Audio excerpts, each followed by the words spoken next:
How to fix Gmail not receiving verification code.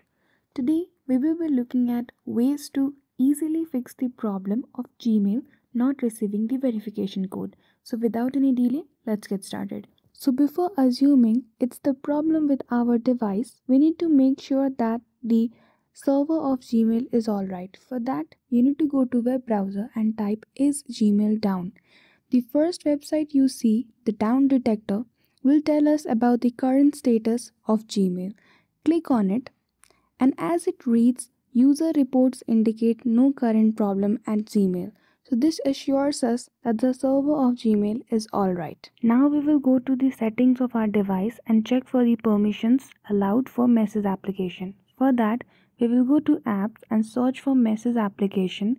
There in app permission, we will check specifically for SMS. Make sure that the SMS access for message application is allowed.